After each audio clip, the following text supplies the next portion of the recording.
My fiancée demanded I send my kids to boarding school for her brother, so I packed her things and kicked her out. I'm a 38-year-old father of two amazing kids, aged 10 and 12, and this is the story of how I almost made the biggest mistake of my life, and how I managed to avoid it just in time. Since losing their mother a few years ago, it's been just the three of us. The early days were the hardest, but gradually we developed our own rhythm, our own way of making things work.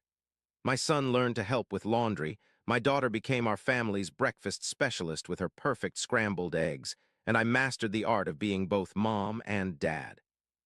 Then Donna walked into my life at a friend's gathering about a year and a half ago.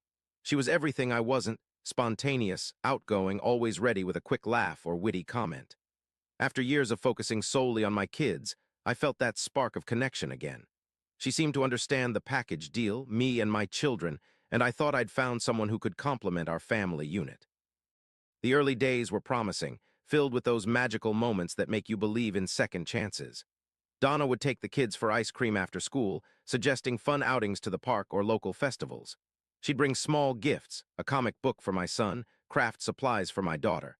Looking back, I should have noticed these gestures were more about impression management than genuine connection. The gifts often sat unused, and the outings became less frequent as time went on. My children were unfailingly polite around her, but reserved. They'd exchange glances when she wasn't looking, or become unusually quiet when she joined our dinner table. I attributed their behavior to natural caution after losing their mother, a protective instinct to guard their hearts. Now I realize they might have sensed something I was too love-blind to see. When I proposed a few months ago, everything seemed perfect on the surface. Donna said yes with enthusiasm, diving into wedding planning with gusto. Our evenings became filled with discussions about venues, flower arrangements, and guest lists.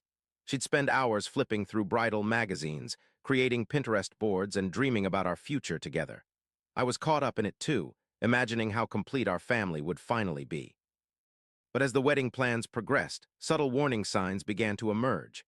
It started with small comments about our home, how cluttered it felt, how the kids' toys in the living room were unsightly, how their art projects on the fridge made the kitchen look messy. She began suggesting changes that seemed innocent enough at first, repainting the walls to brighten things up, rearranging furniture to create more space, storing away what she called excess items, many of which were my children's belongings. I dismissed these red flags, rationalizing them as natural adjustments when combining households. After all, compromise is part of any relationship, right?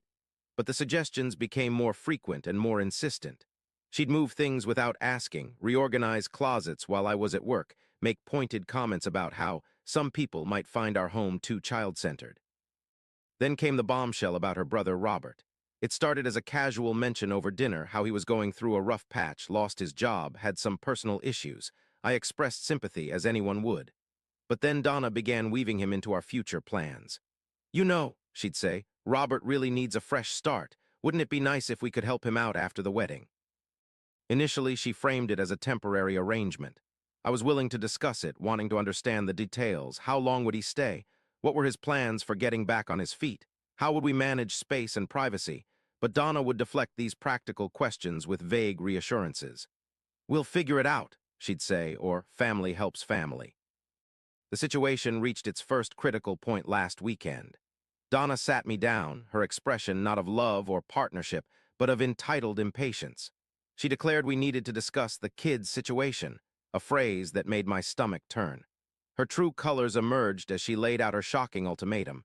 My children needed to be sent to boarding school to make room for her brother. The sheer audacity of her demand left me speechless. These weren't just rooms we were talking about.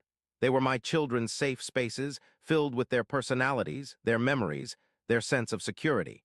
But Donna spoke about displacing them as casually as if she were discussing rearranging furniture.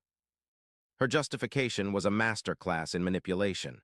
"Think about it," she insisted. "Boarding school would give them a better education. They'd make new friends, have new experiences, and we could start our new life with Robert under our roof. Isn't that what you want? Don't you want what's best for everyone?"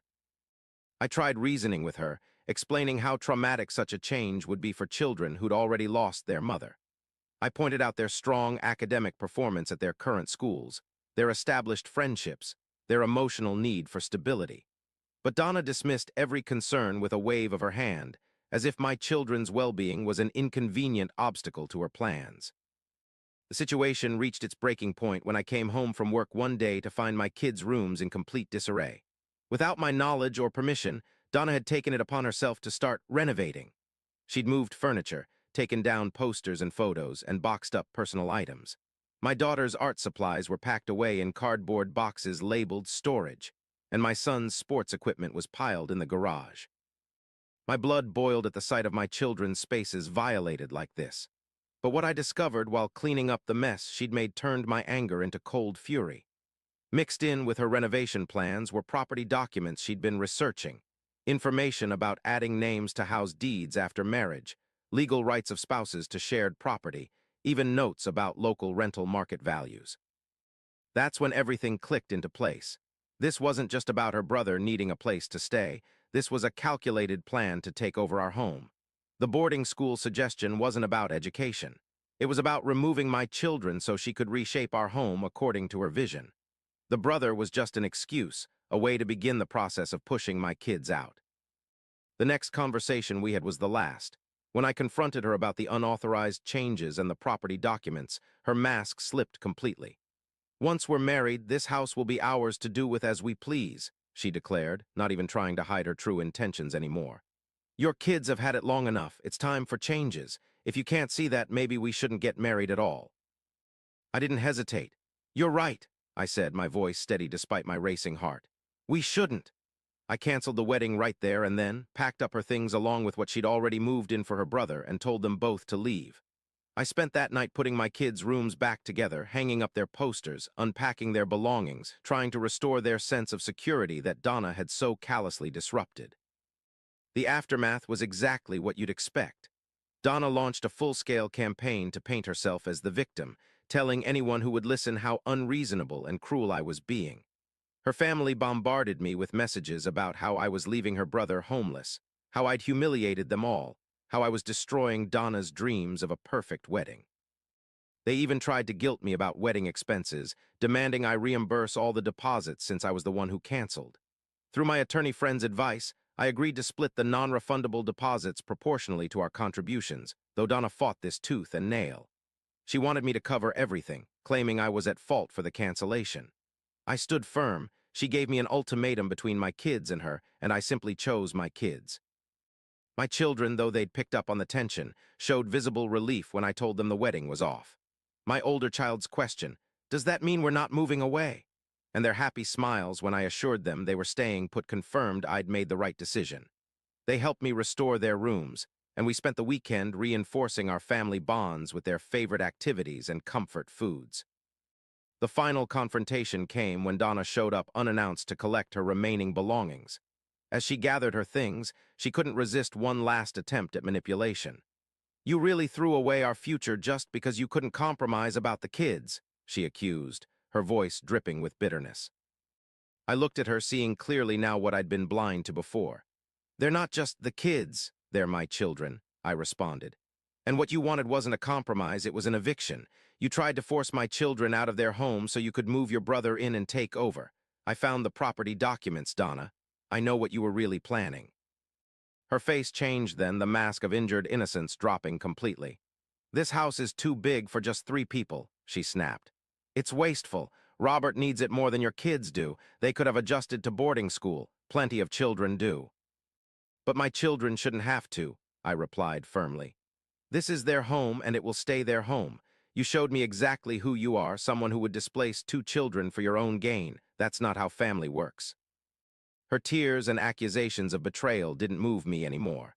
I'd seen the property documents, I'd witnessed her casual cruelty toward my children, and I understood her true motives. When she left for the final time, cursing under her breath, I felt nothing but relief. The weeks that followed were busy with cancellation notices to guests and dealing with the fallout from both sides of the family. Some understood immediately, others tried to mediate, and a few bought into Donna's version of events. I kept my explanations simple and dignified. We had irreconcilable differences about living arrangements and my children's well-being. Donna's family continued their campaign of guilt and manipulation, sending messages about how their brother was struggling to find housing, how Donna was devastated, how I'd ruined everything. I blocked most of them after a particularly nasty message suggesting my late wife would be ashamed of me for not helping family in need. That was the final straw. Using my children's deceased mother as emotional leverage was beyond despicable. Looking back now, I'm grateful for those red flags I initially ignored. They ultimately saved us from what could have been a devastating situation. My children are still here in their home, surrounded by their memories and security. The financial hit from canceled deposits stings, but it's a small price to pay for protecting what matters most. I may have lost a fiancé, but I protected my family. My children will grow up knowing their father put them first, and that's worth more than any wedding could ever be. Our home remains our sanctuary, and no one will ever again threaten to take that away from us. Sometimes the bravest thing you can do is walk away from something that looks perfect on the surface but threatens what matters most. I canceled a wedding, but I saved my family, and I'd do it again in a heartbeat. The experience has changed how I approach relationships now. I'm more cautious, more observant of how potential partners interact with my children. I watch for the small signs I missed with Donna, the subtle dismissals, the little attempts to minimize my children's presence in their own home. But most importantly, it's reinforced what I've known all along. My children and their well-being come first. No relationship, no matter how promising, is worth compromising their security and happiness. We're a package deal, and our home is our foundation. Anyone who wants to be part of our lives needs to understand and respect that. As for Donna and her brother, I heard through mutual friends that they eventually found an apartment together.